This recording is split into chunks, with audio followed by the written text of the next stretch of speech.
All right, welcome to another episode of the Cassels Cast. My name's Eamon Cassels. Joining me today is going to be Hayden Cilley. We're going to be going over all things Phoenix Suns. He's a Suns reporter over at Clutch Point, so we're just going to do a complete deep dive into this team because they've been one of the best stories in the league so far. Super surprising but excited season they're having. So yeah, without any further ado, let's get into my conversation with Hayden.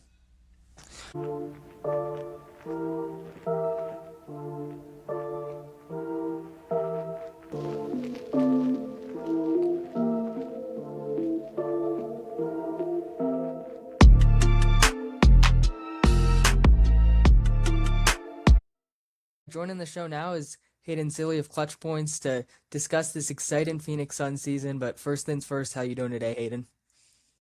Good. Really excited to be on.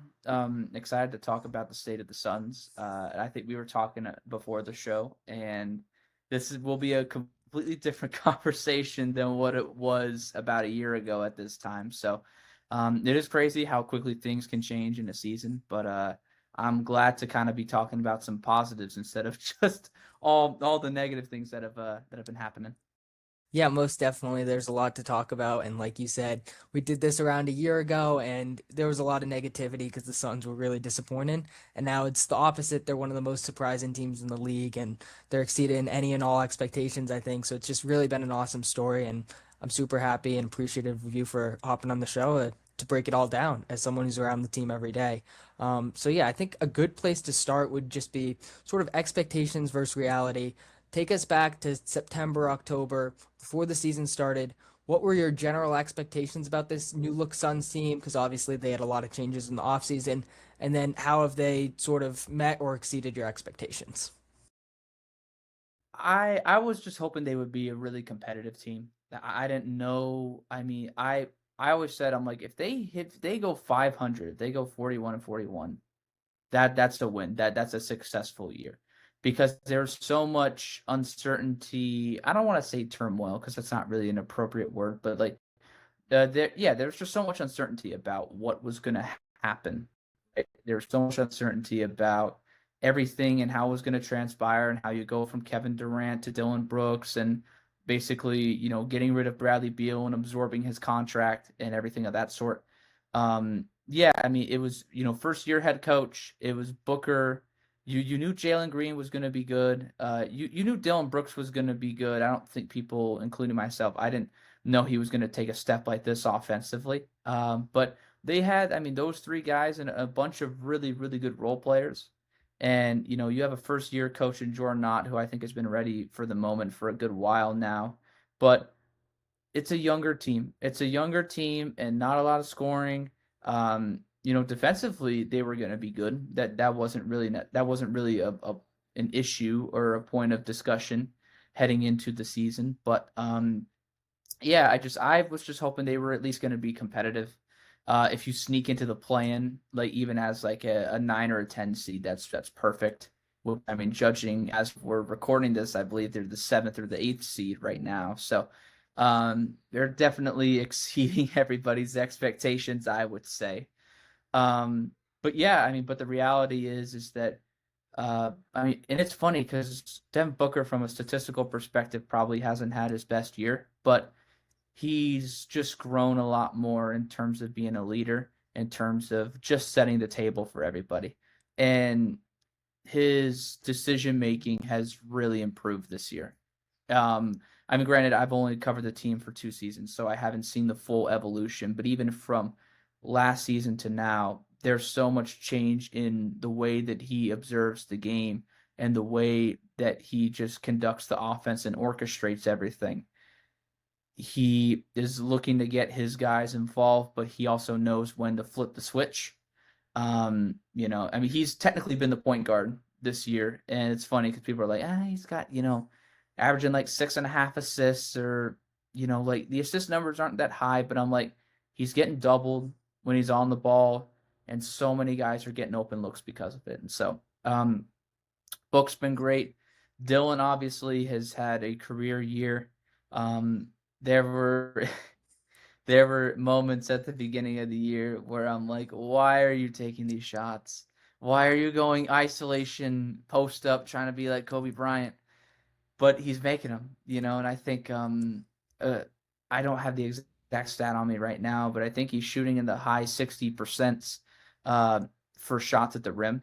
And a lot of these like aren't dunks or anything. They're acrobatic finishes. But yeah, like offensively, he's been awesome. The team has they've embraced what he brings, and everybody's feeding off of it. And so he's been great. Jalen Green is kind of the unsolved mystery, I like to say, because he hasn't played that much.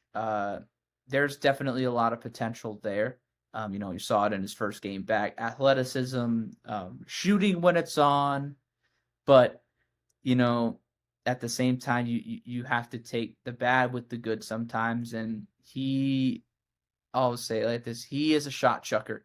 He will put those things up. He will put those shots up. And to his credit, he feels like it's gonna go in. But a lot of the shots now, it's isolation, step back, really inefficient shots. Granted, there's threes, which is what Jordan Ott wants to take, but it just kind of bogs everything down.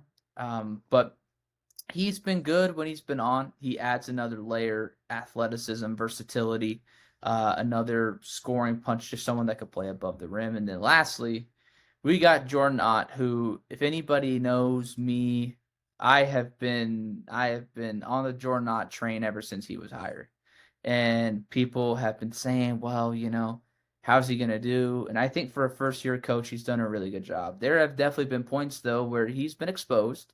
A lot of it with being rotations. There's a game where he didn't play Mark Williams for the entire fourth quarter, and they ended up losing by single digits. There's stuff like that kind of needs to get fixed. And I think this is just a me thing personally. I want him at some point, like, he's so stoic and he has such a calm demeanor, but like there's got to be a point, and I saw it a little bit, I think it was on Sunday when they play Portland. Like, there needs to be some of that edge that comes out. If it's at the refs, if it's at his players or what else, I think people get the presumption that, he doesn't care. He just kind of stands there with his arms crossed, but like he definitely does. But with that being said, I mean, there are some really cool philosophies he's had coming out of halftime. He doesn't want to be the team that calls the first time out. That's a big point of emphasis for him. He always talks about margins and the possession game and winning the possession game. And he is a stat guru. He is an analytics guy. And so he is looking at percentile of shots and efficiency and points per possession and all this stuff, which I think is cool. But there are times where I'm like, I don't think you need that. I don't think you need to worry about that. Let the other coaches handle that. But all that being said, they've been really, really good. Now, without Devin Booker or Dillon Brooks, it's looking like a bit of a challenge right now. But all things considered, the Suns have exceeded everybody's expectations, and everybody is taking them seriously. Yeah, absolutely. I mean, they've probably been my most surprising team in the league. I maybe like the Pistons, Raptors, someone like that. But heading into the season, I did like a stand-ins preview, and I had my good buddy Bruce Velez on, who I'm not sure if you're familiar with him, but he's also Oh in the yeah. Suns space. Yeah, and he had the Suns at like 8 or 9, and I was like, oh, I don't know, that seems like a stretch to me, and they've even exceeded his expectations. So it's been a lot of fun to watch, and um, Suns fans really deserve it after last year. So it's really cool to see this culture really do a 180. And I mean, there's a lot to discuss with some of those players. I definitely want to circle back to especially Dillon and Devin because they've been awesome, obviously. But I want to stick with Ott for a second because I feel like just from an outsider's perspective, the two biggest things that have really changed with this team from last year to this year would be roster construction and then like culture. It just seems like visibly watching them on TV, and I'm sure you get this even more in person. Just watching them on TV a good amount, it just seems like a different culture and a different vibe with this team. And I'm curious from your perspective, what is sort of brought to the table culturally? Obviously, you said he does a lot of great things with analytics, and I think that's a big trend across the league with these younger coaches. But just purely from like a culture standpoint, What has he brought to the table? And was there sort of like a moment with you being around the team all the time that you sensed the culture was truly going to change? I think it starts with defense. That has been his number one thing. And I remember at the beginning of the year, a lot of us were shaking our heads and not shaking our heads, but scratching our heads and saying, well, is this really like he preaches defense and they've allowed, 120s and 130s, luckily not 140s, but they've allowed a lot of points. But so much of it just has to do with trust. It has to do with buy-in as well. And I just think that some of these things take time. Um, like training camp began and they were in Macau. They were in China. And that kind of threw a wrench in things because like they had to speed things up. Their training camp was actually, if I'm not mistaken, was earlier than a lot of other teams because they had to play the preseason in China. And they were there for about a week, or it was either a week or 8 days, something of that sort. Um, but that's what they had to do. And because of that, I just think it kind of threw a wrench in things. But luckily, a lot of defense, from what I've learned, and from what the players and Ott himself has said, is just effort. It's just wanting it. It's wanting to be good on defense. And I think it started with Devin Booker, in all honesty. Yeah, Dillon Brooks, it started with him too, but when your star player is actively, diving after a loose ball or getting on the floor and putting his body on the line, it's kind of a wake up call to everybody else. Like, okay, like this is our guy. If he's doing this, why aren't we doing it? And so I don't know if there was a moment in particular that I noticed. I would definitely say I think it was actually when Jalen Green came back. That's really what it was for me. Because defensively pieces were there, but offensively was kind of where everything really shined when he was there, or when he came back. But yeah, a lot of it too is just as you said, Eamon, how the roster's constructed. You have a lot of versatility. He loves his wings. Even guys like Rasheer Fleming, who's a rookie, are getting meaningful minutes because, you know, he's 6'9", he's like 230, and like he's huge. Like I've talked to him before, and I'm like, dang, I'm like, you're like, 20, 21 years old. Like he's huge. He's just a big guy. And you know, Oso Iguodaro's improved a lot as well. And Ott has really seemed to roll with him since the beginning of the new year. I mean, we're talking like putting him in closeout situations, putting him with the starting unit, him not being afraid. And I remember this play. They're playing the Knicks, and he was actually switched on to Jalen Brunson, and he got a stop. I can't remember if it was a steal, or he forced a really, really tough shot. And so versatility is big for Ott when it comes to the defense. But two, it's the buy-in. Everybody plays with a chip on their shoulder, and I think a lot of that stems from Ott and what he wants. He is a big guy for setting high expectations. They're not unrealistic, but they are pretty high. But he also does a really good job of balancing, like the personal aspect of it, as well as like what he needs from a player each and every day. So, yeah, like I said, there's nothing specific I can point to, but I know really after those 3 losses, things started to turn around for the better. Otherwise, they were going to be right where they were last year defensively, which was basically just kind of a bunch of traffic cones, if I'm being honest with you. Yeah, absolutely. I think the focus on defense is huge, and that's something that really jumps off the screen with this team. They're just so much more engaged defensively, and it's been a clear focus. Like you said, building around those versatile players is huge. But I mean, going from a bottom 10 defense to a top 10 defense is a massive transformation. I know you mentioned earlier that your concern wasn't as much with the defense heading into the year. I do have to say, I was definitely on the train that I thought this was going to be towards the bottom 10 of defenses again, and they've proven me wrong. And I think that's the biggest thing that surprised me with this team. But like you said, it is really been an organizational focus, and Ott's done an incredible job there. The defense has just been awesome to watch. I mean, the switchability is huge. And I mean, one game that stands out to me, I believe it was early November. when they really shut down Victor Wembanyama.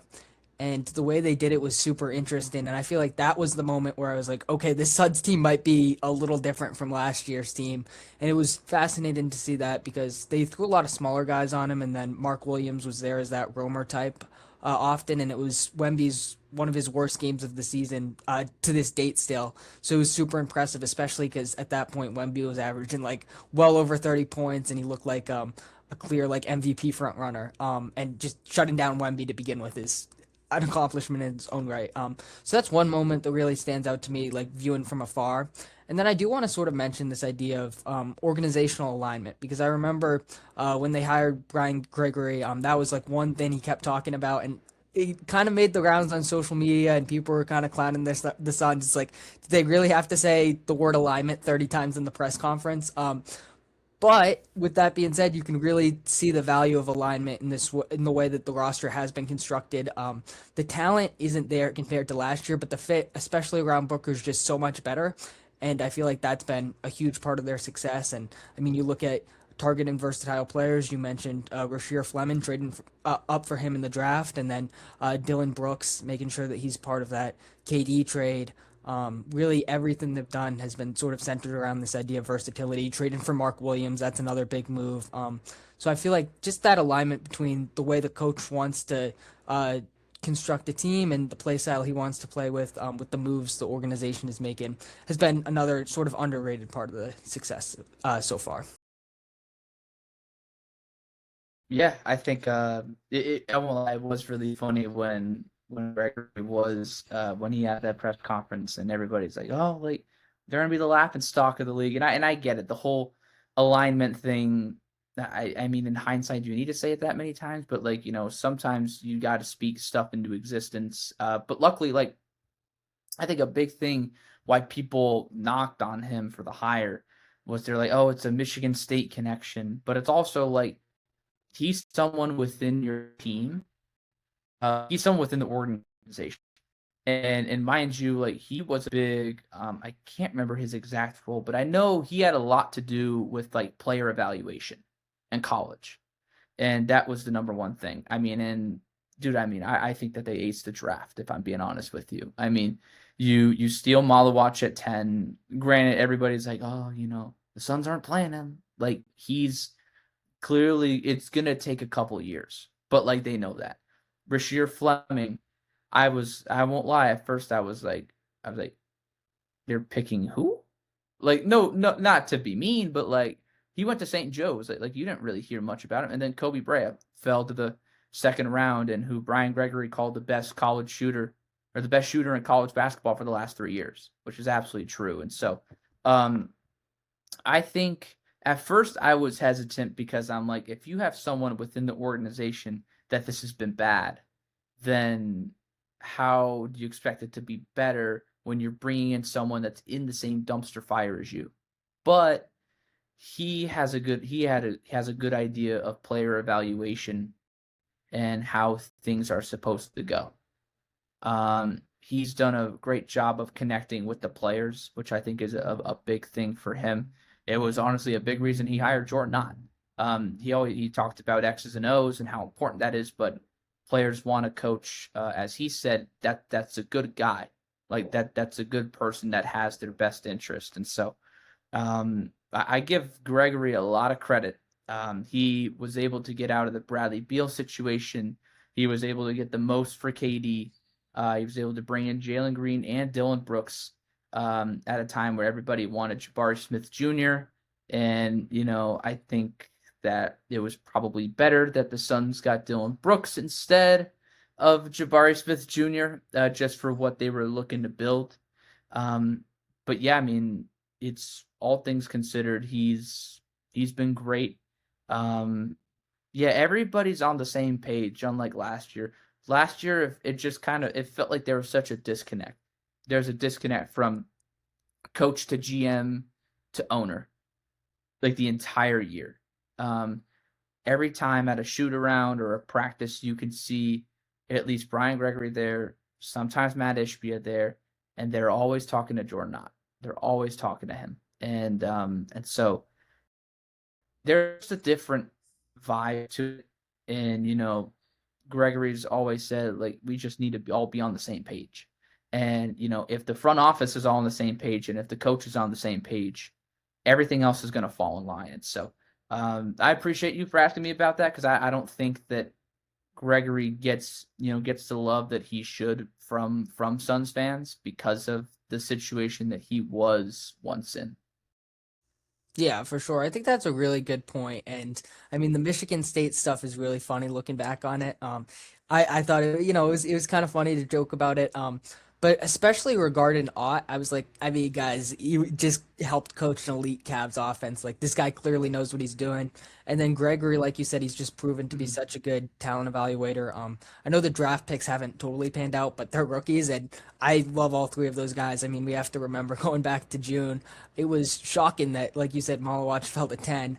And I'm still high on him. I think it's just kind of a tough situation given how young he is, and given that the Suns suddenly have this like deep center rotation. Like you said, with Mark Williams has obviously been great, and then Oso has been a really nice pick for them because they got him in the second round the year before. But yeah, he's been awesome, and the development there has been great. And then yeah, Rasheer Fleming was a guy that I was really high on, and I was kind of surprised that he fell out of the first round. And then I remember the Timberwolves had the first pick in the second round, and then obviously they traded it to the Suns.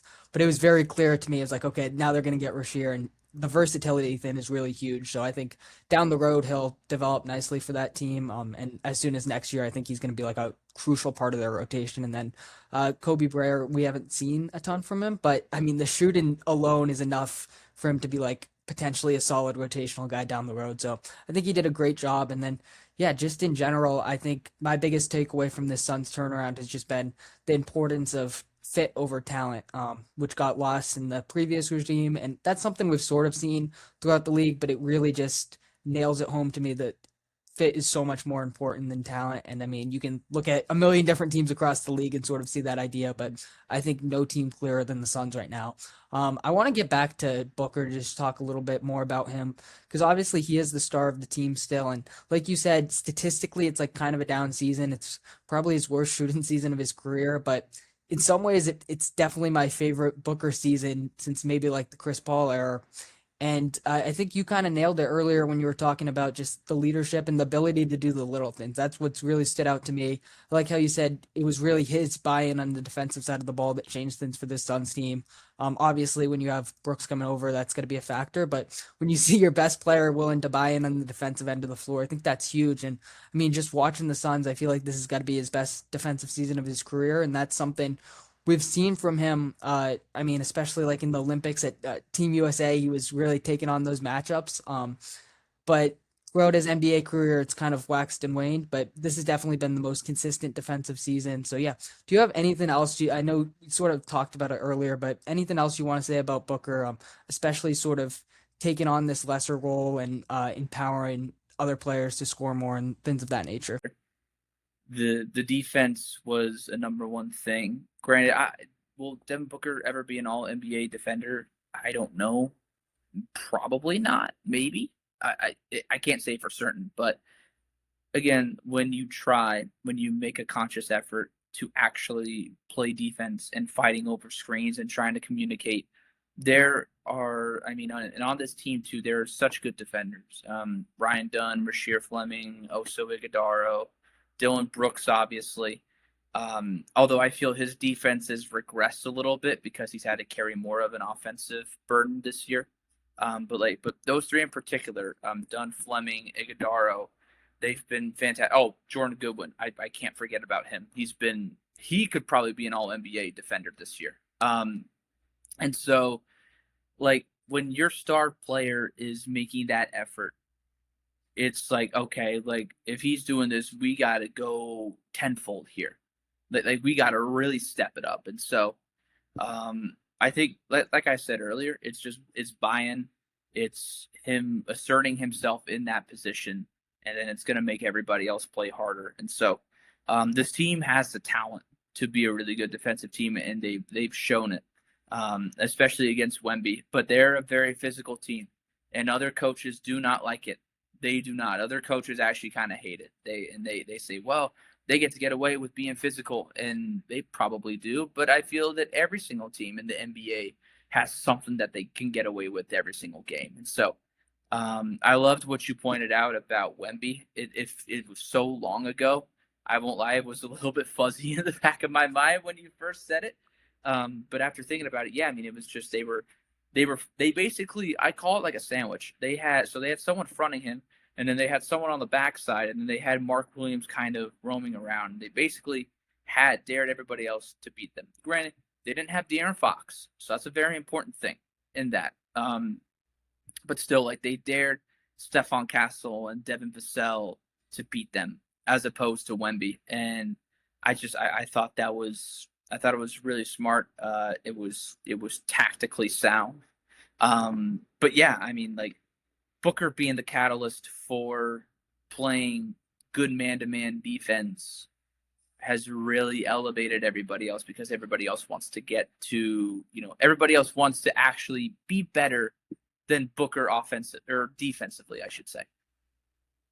Yeah, absolutely. I think the physicality stuff really stands out with this team. And that's sort of been a trend around the league too, but the Suns are definitely one of the catalysts of sort of bringing us back to this physical style of play, and it always keeps them in games. Another game earlier in the season that I remember, I think this was like November, December, when they were going up against the Timberwolves, and obviously I'm watching that, and the Timberwolves are up by, I believe it was 9 with less than a minute left, and then they somehow lose the game, and a lot of it was because of the Suns' ability to force turnovers. Obviously, the Timberwolves didn't play great down the stretch, but it's also a credit to the Suns and the style of play that they've adopted this season. And then, I mean, we've talked about Brooks a bit, but I want to sort of dive into him a little bit more. And I think Dillon Brooks to me might be like one of the most misunderstood players in the league, and I think now people are starting to see it because of how amazing he's been this season. And then not only that, but this is really like the third team that he's went to, and he's uplifted their culture. I mean, he was drafted by Memphis, and he really was a catalyst of their success early. But then he goes to Houston, and they have this turnaround. Obviously, Udoka's there, Fred VanVleet, so there's a lot of factors. And then he does it again here with the Suns. But has there sort of been anything that's surprised you about Brooks, just like as a person? Because I feel like he does sort of get a bad rep to some degree, and then also like as a player, like the offensive growth. What's stood out there? I think as a person, I think you probably used the best word. He is very misunderstood. But he's a very chill and low key guy, which is funny when you talk to him, because on the court he's so brass and he's just so in your face. But off the court, like, he has such a calm demeanor. Um, like, he talks very soft. He's very intellectual. He's articulate. This dude knows his stuff, and it's funny. I won't lie, it's really funny talking about officials, because when we've asked him about that, he's like, "Oh, well, this official, was the one that got punked in the Lakers game, or or this official, this is what he said to me, and he said if I do this, then I'm gonna get another technical." Or I would say what this player said to me, but I can't say it to you guys as the media because I'll get fined $25,000 or $50,000. And um, he's had a lot of soundbite worthy quotes, and I will take a little bit of pride that a couple of them have actually come from my questioning, which is kind of cool. Like he said, like, I'll never give the refs credit for anything I do. And then my favorite one was maybe they, in reference to the officials, like, need to go to communication class or something like that. And I'm sitting there, like, I should say, like, I'm standing there, and I'm like, I have to keep it together, because, like, this dude, he's just naturally funny. But, like, very calm, knows what he's talking about, which is really cool. So, like, you can't really BS him. Like, he will always give you his side of the story. And then just on the court, I think the Suns have really needed a bucket getter since Jalen Green went out, and Dillon Brooks has been that. At first, like I said earlier, at first I was like, why are you shooting these, contested fadeaway mid-range J's that, like, people from the 90s and 2000s did? But he makes them. He makes them. Really good around the basket, which has really surprised me. A lot of acrobatic finishes. He's really strong, physical, but he knows when to really lock in and play defense. I know I said that his defense has regressed a little bit, that's just going to come with having more of an offensive burden. But he's been the guy, and he has. I mean, I've watched this guy guard Joel Embiid.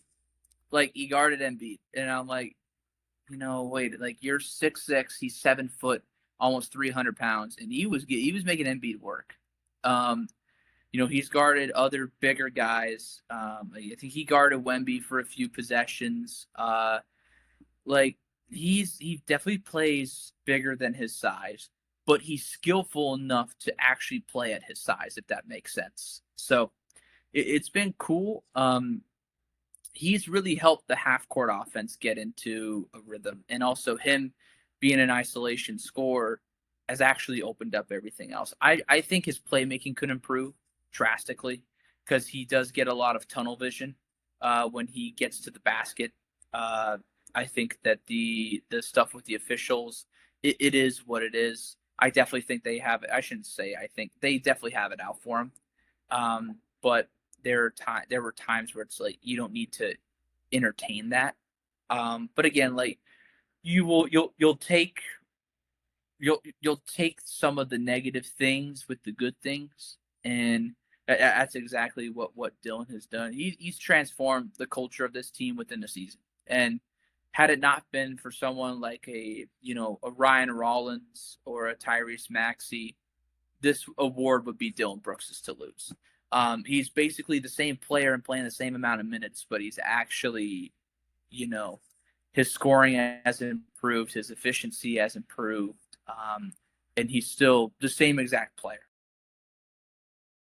Yeah, absolutely. I mean, just the way you're describing him and from watching the team on TV and stuff, he really, in some ways, and this might sound funny to some of our listeners, but I truly mean it. He does seem like sort of the perfect teammate in the sense that he has that dog in him. You know, he's going to give it 110%. Whenever he's on the court, you know he has your back, but at the same time, he seems like a really personable guy in the locker room and just a great guy to have around the team. And I mean, on the court, like you said, the scoring has really shocked me. I mean, the finishing has been really crazy. I think that was a great point you made there. And he's always had confidence, whether it's taking on difficult matchups or taking big shots. He's never shied away from that. But especially in the offensive end, we're seeing a lot more of that confidence come to fruition with some of the shots he's been able to make and some of the plays he's been able to make around the rim. So yeah, just an incredibly impressive season. And I forgot to ask this with my first question, but now that he's out 4 to 6 weeks with this injury, who's on your radar to sort of step up and fill the production that he's leaving behind? Well, I was going to say Jalen Green. That has not been it's not been good the last few games. Their offense sucks right now. That's the only way you can describe it. Minimal off-ball movement. Things get stagnant. Teams are being ultra physical on the ball at the point of attack as well. You would like to say Jalen Green, but again, he can get tunnel vision at times. I think you really need Devin Booker to come back because that's going to be your stabilizer. That's going to be the guy that's going to set everything. That's the guy that's going to keep things under wraps. And so, Gillespie's been really good when he's been mostly a scorer. But they need to do a lot more stuff off the ball. Like, they have weapons, Grayson Allen, Gillespie, like I said, but the team is really injured, so that definitely doesn't help. But they need someone that can buy a bucket, and Jalen Green right now can't buy that bucket. They need that, and they need someone to move off the ball. I'm of the opinion they got to get Jalen Green off the ball more to really unlock that his effectiveness, for lack of a better term. But yeah, I would say there's not really any one person. Rather, I think it just kind of comes down to coaching and putting those guys in positions because they can score. And we've seen it when Book has been out or Jalen's been out or Dillon's been out. But I think things have just kind of gotten stagnant, and that's something that a little bit of some coaching can fix. Yeah, for sure. I think that's a great point. I think Green would be the number one guy people might be looking at. But I do agree, like just using him a little bit more off the ball could be really beneficial. Because some of his on-ball stuff and the shot selection just isn't totally there. But then he has these flashes of brilliance. So I definitely wouldn't put it past him to have a crazy 5 or 10 game stretch. coming up. We've seen that just throughout his career. He's just truly erratic, which can be really good sometimes, and it can be really difficult sometimes. I mean, I think the game against the Magic this past weekend when he shot like 4 for 25 or something, then he hits this crazy game winner Hmm. three. That's kind of like the ultimate Jalen Green experience in some ways. And I mean, he's still young, so he still has plenty of room to grow, but it should be interesting to see what he does throughout the rest of the season. I'm glad that he's healthy because he's only played like 9 or 10 games, if I'm not mistaken. So it's probably also difficult for him to find that rhythm coming off of the injury. You mentioned Gillespie, and that's a guy I also want to talk a little bit more about because you also sort of mentioned like Dillon Brooks in potential like most improved player conversations, but I think Gillespie's another guy that has a really strong case, kind of similar to Ryan Rollins in that way, where he was a two-way guy and then he gets his contract converted. He looks like a solid rotational player, and then he looks like so much more than just a solid rotational player. So, can you just sort of speak a little bit more to his impact and what he's brought to the team? Yeah, a lot of it, like I said, a lot of it has to do with Jordan Ott. A lot of it has to do with that guy maximizing the most out of his players. And Gillespie was really good last year. Had moments where he won them a couple games, and but I think the biggest thing with him, like undersized guard, not a hyper athlete, good shooter, like kind of good at everything, but not elite at one thing.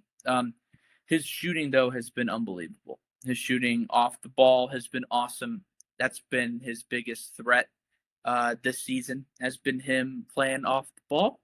Um, but yeah, I mean it's the coach having the confidence in you. It's the fact that when Jalen Green goes down, you are put into the starting lineup and that you are running with the first unit and that you are holding your own.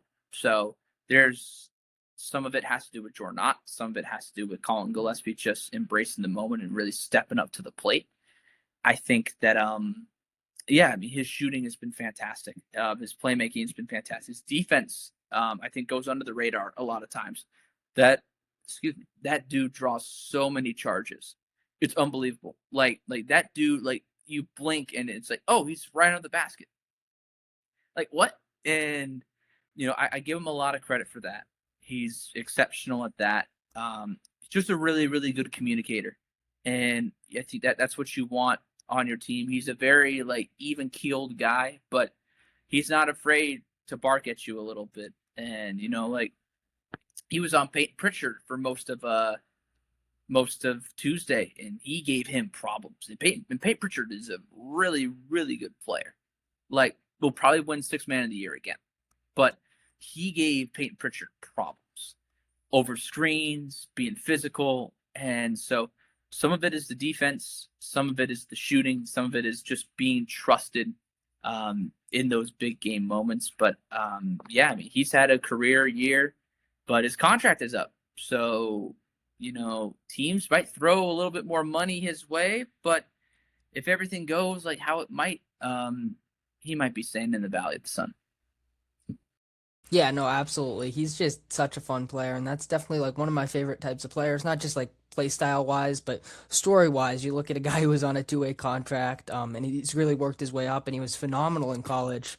But yeah, I really agree with the points about the defense and then just how he's been utilized. Because you could definitely see it a little bit last year, and I did a season preview for the Suns, and I labeled him as my breakout player, but that was. I couldn't even have imagined this type of breakout.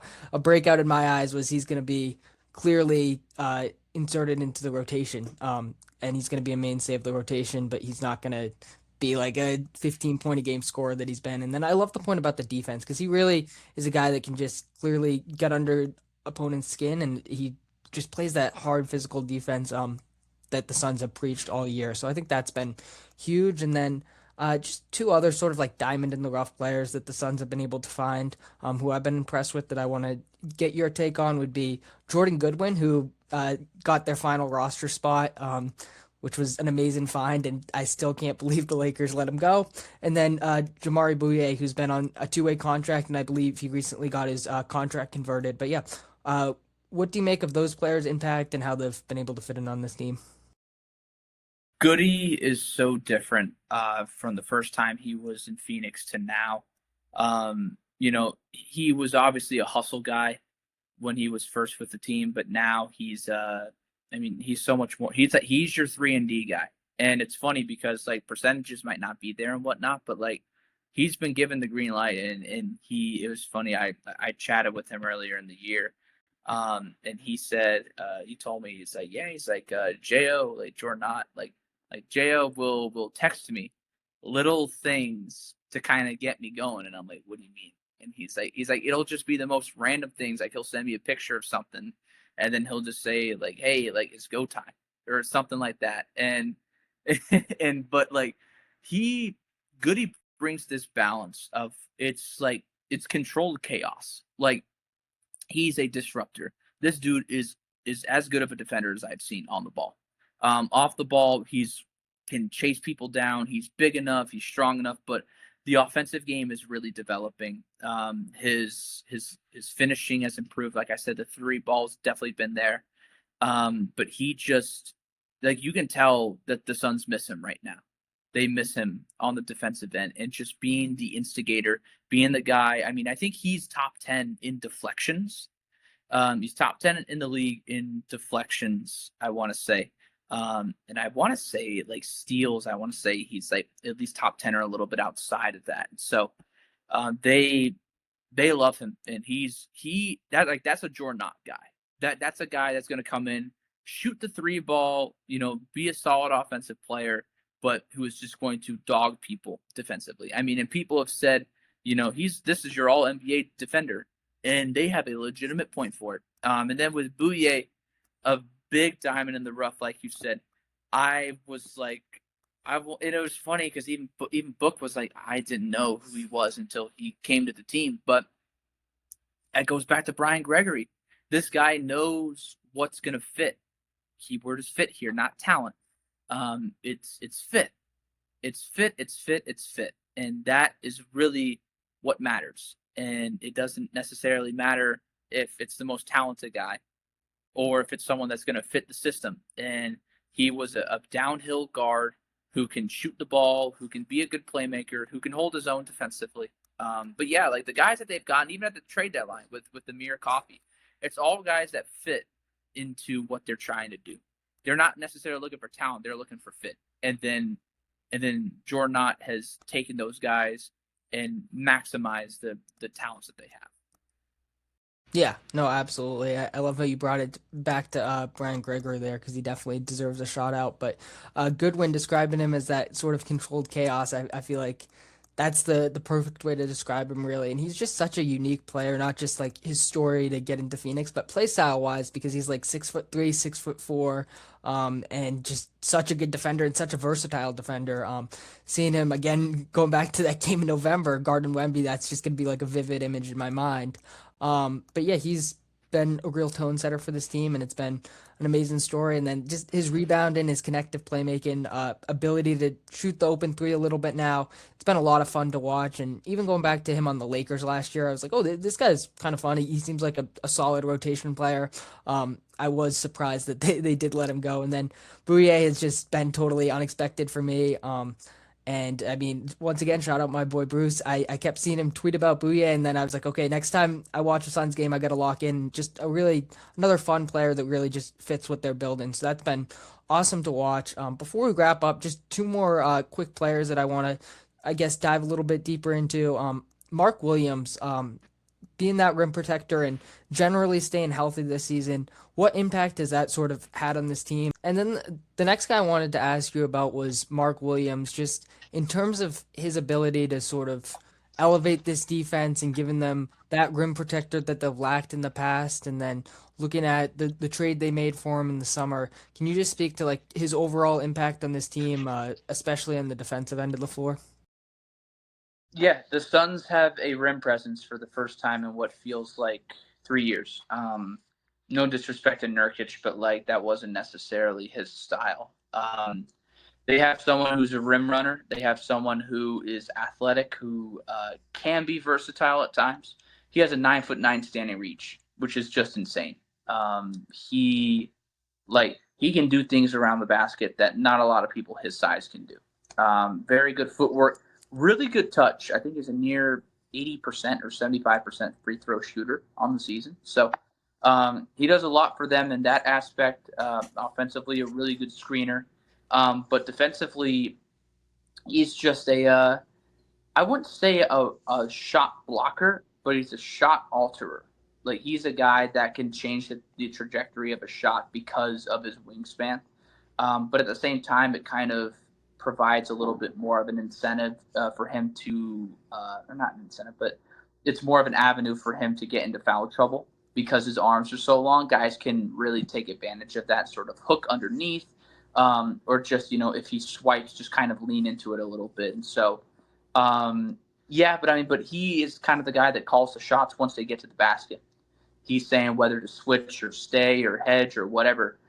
He's the guy that's really calling it on a screen, which is huge because guys run a lot of pick and rolls against the Suns. So he's been good in that aspect. But also, I think Oso Ighodaro is just, I think he's more suited for what Jordan Ott is trying to do here. He wants basically a 1 through 5 switching defense. And Mark Williams can get out on the perimeter, but still, he's 7 feet tall. He's a big guy. And so it's a little bit of a challenge for him to be down there as opposed to Oso, who's shown, he can get low, hands up, and do a really good job without fouling perimeter shooters or things of that sort. So Mark Williams, for what the Suns got for him, I think was huge. I think it was kind of funny because everybody, myself included, was kind of like, well, like we don't know about Mark Williams. Is this just going to be like an Oso Ighodaro thing? Is this going to be Kaman Malawatch? Like who's going to be the starter? But he has been the go-to guy for a while, and so it's going to continue to be that way. But don't be surprised if Oso Ighodaro's name is called on more throughout the season, and especially against teams that just like to switch and that like to kind of play more of a 5-out small ball lineup. Yeah, for sure. I think that makes a lot of sense. I mean, honestly, one of my favorite archetypes of big men is just that rim runner. I think it just opens up so many things for the team, and I think it's just so easy to build around when you have a guy that can deter shots at the rim, grab rebounds, catch lobs, just super low maintenance, and it's so easy to build around. And I think we're seeing a lot of teams trend towards that. But then with Oso, like you said, the switch ability is huge. But also like just his feel for the game is so good. He's a really solid passer. I think that was one thing I remember him coming into the league, just being one of my favorite prospects, just because of that feel for the game, that passing ability with his size. And I think that could also be something the Suns might look to lean into a little bit more. And then with Williams' up and coming free agency, I do think that potentially opens the door, especially if the price is a little too high for them just to maybe lean into Oso. But either way, you're in a good spot. And I do sort of like the balance between those two centers just because they bring different elements to the team. And I think both of them are just super positive overall. Before we wrap up, the last guy I want to talk about would be Grayson Allen, who's just had another one of those kind of surprise leaps. He's elevated himself to 17 point per game score, and then obviously still remain in that like gritty glue guy. So can you just speak to his impact a little bit? Yeah, he's improved as a playmaker. That's the number one thing I've noticed right away. It's just numbers, yeah, but like he has really elevated his game in terms of being a guy that knows he's going to get attention off the ball. And he does a really masterful job of maneuvering off the ball, but he almost does it like a decoy. I'll give you an instance. Like when he comes off a pin down screen, guys will just load up, or if anything they'll have their best defender on him, and when he's coming off that pin down and he gets the ball, and then the big who set that screen just kind of slips because Grayson will either he'll try and attempt a shot, or he's quick enough and strong enough to where he can get to the basket and bump his guy and get some space. Big guy comes in, and then the big man is open. And so I've seen a lot of that this year. He's a really, really good lob thrower. Very underrated, in my opinion. And when you are a playmaker like that, it opens up everything else too. His driving has been really, really good. I don't know how he gets some of the English on the ball that he does, especially those up and unders. He has this. I need to ask him about this at some point. He has this little like euro like it's like a deceleration step where he'll go and he'll just stop, and everybody's like, oh, it's a travel, but like technically speaking, like he's not. It's within the rules. Like it's something specific that I don't exactly know, so I'm not gonna just sit here and act like I do. But it's little things like that. He's really picked apart the game, and he's kind of an undersized guy too. But yeah, I mean his scoring, I mean his 3-point attempts have, I think they're almost at like 8 a game, and he's shooting like in the high 30s for percent. So, but again, so much of it helps when you have Devin Booker out there, or Dillon Brooks, or Jalen Green, guys that get attention, because it's like, who would you rather have the big scoring night? Those three are Grayson Allen, and most teams are going to pick Grayson Allen. I mean, that dude had, I think, a 40-plus point performance earlier in the year against New Orleans. He hit 10 threes, and like he played really, really well. And so he's been given the green light. It's a common theme that I've been saying throughout my time on here. It's a like Jordan Ott is giving these guys the green light. And when you do have one of the best shooters in the NBA, you would be a fool not to use him. And so he's been given the green light, but his playmaking and finishing has improved, and it's really just sort of accentuated all the other facets of his game. Yeah, absolutely. I'm happy you brought up that stuff about the playmaking, because at first I do feel like my question was a little too general, because yeah, obviously you look at his scoring and that takes a big leap, but I think there's a lot more that's gone into that. And yeah, I appreciate you bringing light to the playmaking, because that has been huge. And sort of like you said, he has a lot of unique movements, and he's just a very unique player. Obviously, he's that sharpshooter, but some of his mannerisms on these drives are really unique. And he's just been another one of these guys that just fits in so seamlessly next to Booker, and just with the Suns team overall. So yeah, before we officially wrap up, I guess my last question about the Suns right now, uh, they're in a situation where they've exceeded all expectations. They're this, fun and difficult to play, frisky playing team. How do you get to that, to like true legit title contention, and what are you sort of looking ahead towards at the off season for the Suns? Yeah, they need a power forward. That's what I think that they need. I think you do have some expendable pieces, and Suns fans don't like this, but like you could technically move Grayson Allen, which is funny because I just went on about like a 3 or 4 minute thing about how great he is, which he still is. But from a front office perspective, you can get a lot for him. Royce O'Neal's contract is easily expendable. A lot of contending teams could use someone like him. You can restock your draft capital. You can get some younger players back. Um, Everybody was a bit bothered that they didn't make a big move in the at the trade deadline. I'm kind of glad that they didn't, because they could go out and get themselves a legit power forward, I think. If they really want to, I tease this idea. You could just run a double big lineup with Oso and Mark Williams, but then again, your shooting would be significantly limited. I think your defense would be really good, but your shooting would be really, really limited. And so uh, I think power forward for them is the number one thing. You need a guy that can rebound. You need a guy that can score. You just need a guy that's just going to get down there. And I think that honestly, like, I know you're a T-Wolves guy, but I think like someone like a Julius Randle, or someone like his type of build, would be so ideal. Now, granted, Randall's a playmaker with the ball, which that would be a very interesting dynamic. But like someone like him, an archetype like him, that is a bit bigger, that's not afraid to be physical, because the Suns don't need a power forward that's going to average 20 and 10. They might need a power forward that's going to average, 8 and 10. And so if they can do that, I think that'll be really, really good. Brooks is, I believe, I know Jalen Green is still under contract. I don't know about Dillon. I think he might be.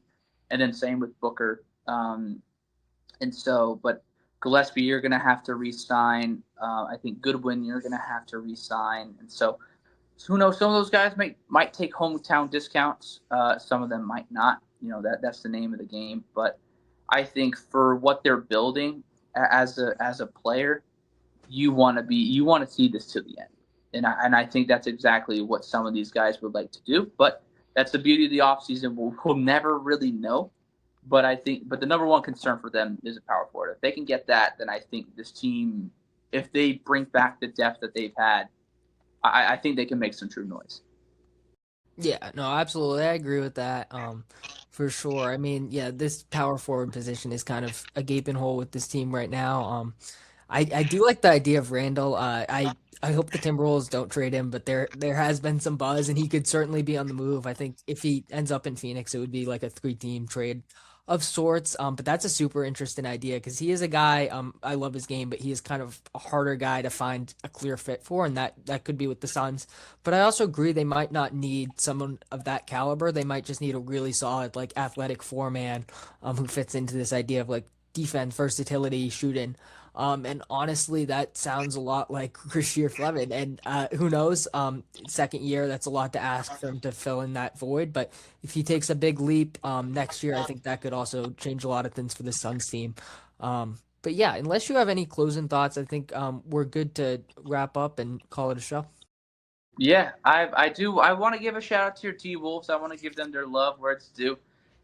They've been great. I mean, right now I think they average the third most points in the league. Ant's having an unbelievable year.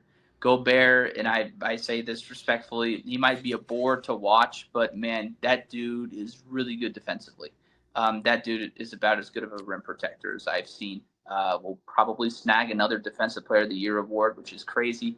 But yeah, I think the biggest if for you guys with the Timberwolves is just how will the postseason success turn out? Because you guys have the pieces for it.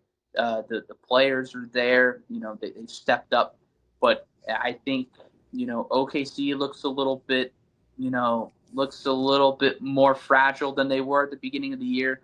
San Antonio is still really really tough, but I think Minnesota, if they play their cards right, they have a legitimate shot. They have a legitimate shot to shock a lot of people.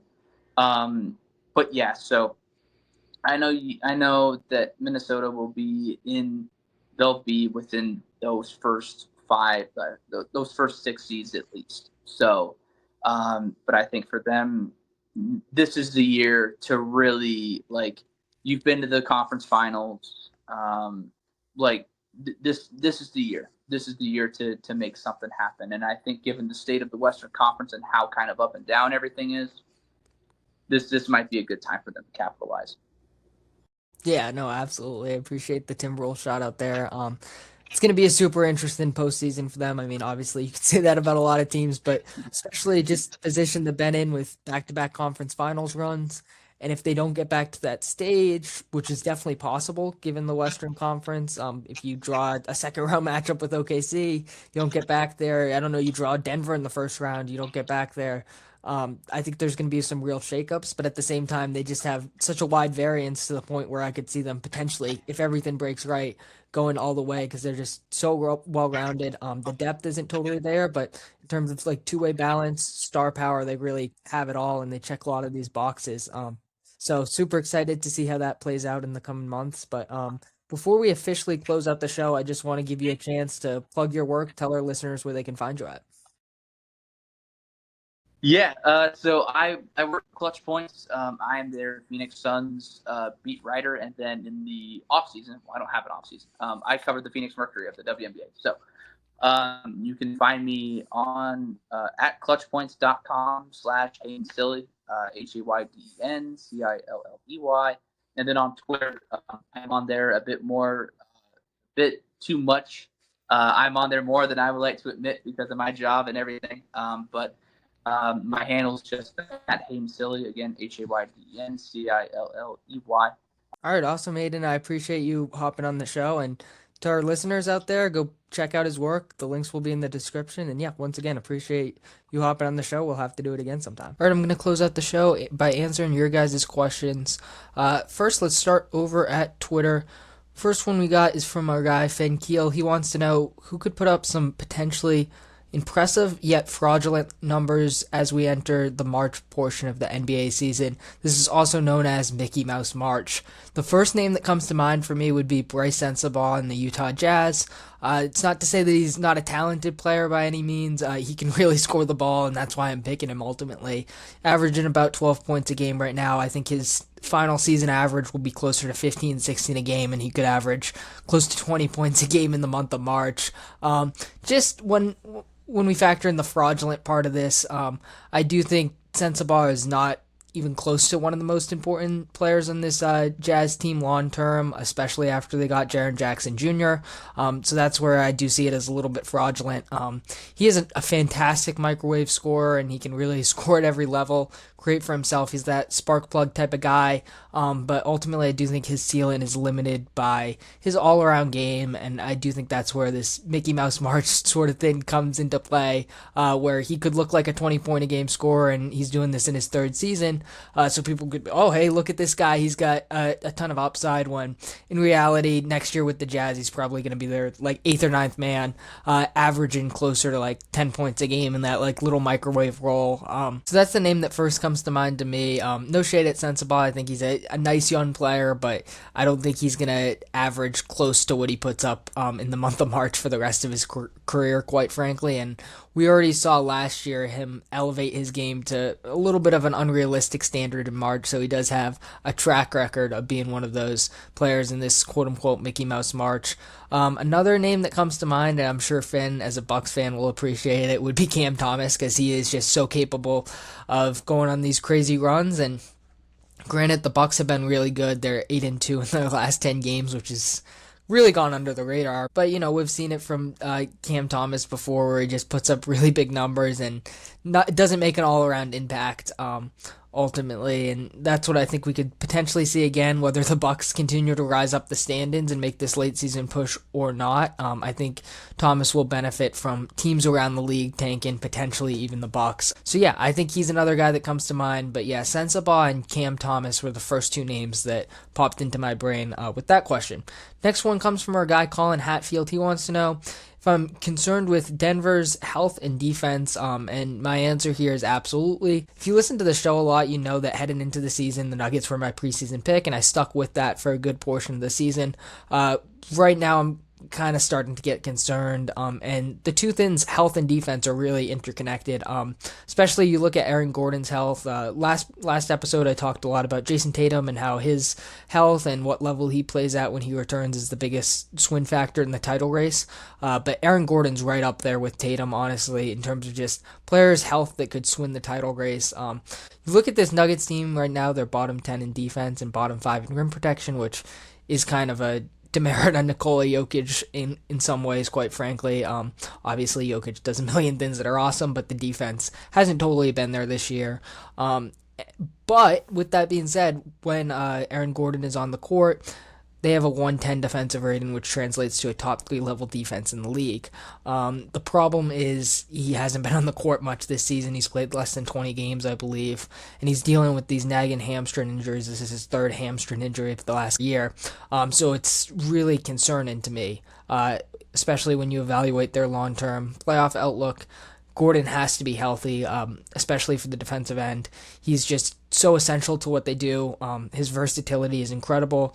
He really helps out with their lack of rim protection, but he's also capable of taking on opposing teams' best players, especially forwards. So he's just so vital to what they do. And then Peyton Watson, to a lesser degree, because he doesn't have these sort of nagging problems, but he is also dealing with a hamstring injury. He's another guy that just got to get back in the fold because he's essential to their defense. Another versatile guy. Mostly plays at like the point of attack or defending wins, but he's another really, really important part of their defense that if he's not 100% healthy, especially if Gordon's injuries continue, I think it will be a big problem for them. Now, if Aaron Gordon returns at some point in March and he looks 100% healthy, and the Nuggets are riding into the playoffs as one of the league's hottest teams, I might go back to my preseason pick and pick them to win it all again, but for now I do think it has to be a very real concern. And like I said, yeah, it really comes down to Gordon. I think he's one of the most important swing factors in the title race across the league. Next question we got is from our guy Chris Lambert. He wants to know what is a realistic ceiling for the Raptors. I kind of have a tough time with this question because ultimately I think the most likely scenario is that they get bounced in the first round. That's not a shot against the Raptors. I've been really surprised and impressed by this team all season long. But when you look at the top four teams in the East, I think the Pistons, Celtics, Knicks, and Cavs have really separated themselves from the rest of them. And, surprises always happen, upsets always happen. I'm not counting the Raptors out, but I think the most likely scenario is they get bounced in that first round. With that being said, when we talk about ceiling, what level they could possibly reach, I would say a surprise conference finals run. It would require a few things to go their way, quite frankly. Probably in terms of injury luck, but at the same time, I think when you look at this Raptors team, with the length they have, the defense they have, and then some of the premier scoring options, really, with Brandon Ingram, Scotty Barnes, RJ Barrett, I do think they sort of have the goods to potentially go on a magical run. I wouldn't count on it. Ultimately, I think they're going to be a tough out in the first round, but probably lose to one of those top four teams. But, stranger things have happened, and I wouldn't completely put it past this Raptors team to make a surprise conference finals run. And yeah, I think that defense, length, versatility, that's going to be a big advantage for them come playoff time. It can sort of keep them in any series, even if they do have some real concerns, especially that center rotation I'm concerned about in a playoff setting. Jakob Poeltl hasn't been healthy. He hasn't been productive when he's been on the court. So they're really leaning into just great positional size. I do have my concerns with that come playoff time. Colin Murray-Boyles has been running a lot of center for them. But all things considered, I think this has been a really successful season for the Raptors. And regardless of what happens in the playoffs, I think they have a lot to build on. But yeah, ultimately, if I had to pick, they're probably going to get bounced pretty early. But at the same time, I wouldn't completely write them off. Next up, we're going to move ahead onto our Instagram questions. We got 2 questions over there. First one comes from my boy, Henry Gilroy. He wants to know, does James Harden's thumb injury change the Cavs ceiling at all? And I think this is a good question. With Harden's injury, it's a little bit tricky because when it first came out, I was like a little bit concerned. I was like, okay, Harden's going to be injured. He's going to get surgery. Probably still returns from the playoffs, but I think that would have changed their outlook in a real way. Just not getting as much on-court chemistry and getting as acclimated to the team, I think would have really affected them. But then it came out a few short hours later that Harden's not going to get surgery at all, and he's going to play through this injury, and luckily it is in his right hand, and he's a lefty, so I don't think it changes things too much for them. Obviously, if this leads to like a bigger thing where he has to get surgery and he has to sit out, I think that would be really harmful to their championship chances, but ultimately, I think this Cavs team has a strong chance to come out of the East. I still don't know my Eastern Conference pick, quite frankly. I think it could be any of those 4 teams. I think it comes down to matchups at the end of the day, but I think they all have a really solid chance of representing the East, and I have sort of changed my tune on the Cavs a little bit. Just seeing the way Harden is just totally seamlessly fit with that team, and I absolutely love getting Dennis Schroeder and Keon Ellis as well off that bench. I do think potentially they could make a finals run. I don't know if I'm going to pick them, but I do think they still have that ceiling. Ultimately, I think there's probably an 80 to 90% chance that the team who wins it all is in the Western Conference, whether that be the Thunder, Spurs, Nuggets, whoever it may be. I'm probably going to pick a team in the West, so I still think their ceiling is like a finals run. And I think that would be a really positive step in the right direction for this Cavs team.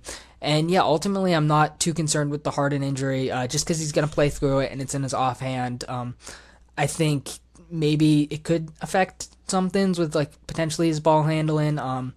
But yeah, ultimately, I don't think it's as big of a deal, especially thinking about it when it first came out. I was very concerned and I would have had a different answer because I assumed he was going to get surgery. But ultimately, I don't think it's too significant.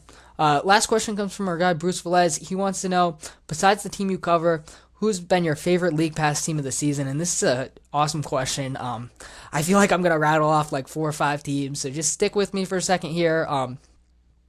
Obviously, the Celtics and Timberwolves are going to be excluded from this.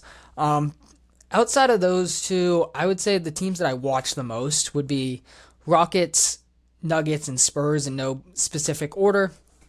Obviously, the Spurs, they have Wemby, and I feel like that makes them must-watch TV for literally everyone. So I don't think that's a super unique one. I mean, honestly, like, Nuggets and Rockets aren't that unique either. I feel like those are just three of the best teams in the league, but they happen to be really fun to watch for different reasons. So, like, the Wemby factor with the Spurs, and then I love De'Aaron Fox, and then I really like their young guys with Castle and Harper, so I have found myself tuned into a lot of Spurs games. But they're also one of the best teams in the league, so I don't want to just cop out and say the Spurs. The Nuggets, obviously, with Jokic, I feel like they're another team who's like must-watch TV, and I just love the way their offense works. I love what we're seeing from Jamal Murray. I would say I've watched them slightly less than the Spurs, but still in that upper echelon. And then, honestly, of this group, I think I've watched the most Rockets games. The Rockets are just a fascinating team to me. The way they defend, their size, their versatility, it's all really interesting, and they're built in a unique way. I love Kevin Durant. I love Amen Thompson. Alperen Şengün is a very interesting watch. Sometimes he can be frustrating, but the passing big man stuff is really fun. It's a little Jokic-esque. I don't want to go over the top with those comparisons because he's not nearly the player that Jokic is. But yeah, just in general, I love this Rockets team. They're always in close games. Their clutch time offense can be a little bit rough, but I mean, it makes for an interesting watch, and you're actually trying to analyze certain things instead of just being like with the Thunder, which is no disrespect, I didn't mention them, but hey, the Thunder are really good. Guess what? So the Rockets have been fun, but I feel like all three of those teams. I know I'm kind of rambling. I say all this to say that all three of those teams are really good, and those are probably three answers you hear from a lot of people. So if I had to say one team that's a little bit more outside the box, it would be the Portland Trailblazers. I've watched a ton of Blazers this year, and they're just a really unique watch. The style they play, I personally really enjoy it. Maybe the general fan might not love it as much because it is more defensive-centric, and the offense can be a little bit clunky, I'd admit. Denny Avdija is just a phenomenal watch, and I mean, he's such a unique player, the way he handles the ball at his size, and he can attack the rim with great force. So, I mean, he's definitely the highlight, sort of the star of the team. But then Shaedon Sharpe's also a ton of fun. Now that Scoot Henderson's back, I'm intrigued to see what he does. So he's always another guy I'm sort of tuning in to see. And then Donovan Clinton is another guy, just that young rim protector, who's truly one of the best defensive centers in the league already. But then he kind of has a sneaky offensive game that's developed and that's been a ton of fun to watch with his passing. And honestly, he's shown some signs as a shooter, which has been really interesting to watch. And then Drew Holiday is a guy that I'm always going to root for. So he's another reason I tune into a lot of Blazers games. But yeah, ultimately I feel like they just have such a solid team. They don't have a ton of like big names, but they're always just a ton of fun to watch. The way they defend, especially, they give it 110%. They've dealt with so many injuries throughout the season, but you could really never know it because they have guys like Sidney Sissoko, who's on a two-way contract, who slides in and immediately just defends his heart out, and it's a ton of fun to watch that style of basketball. They get out and run in transition a lot. The shooting can be a little bit rough. The half-court offense can be a little bit rough. I get it. But that's just like my League Pass sicko team, if that makes sense, along with the three teams that I feel like a lot of people enjoy watching. So yeah, that's my very long-winded answer to Bruce's question. Honestly, I could do an entire podcast on my favorite teams to watch because there's so many interesting teams out there and so many different styles of play that I enjoy watching. But yeah, I'm going to wrap it up here. Once again, shout out to Hayden for coming on the show. It was a ton of fun talking Suns with him, and make sure to go check out his work. He does a great job. And yeah, I'll catch you guys on the next one. Peace out.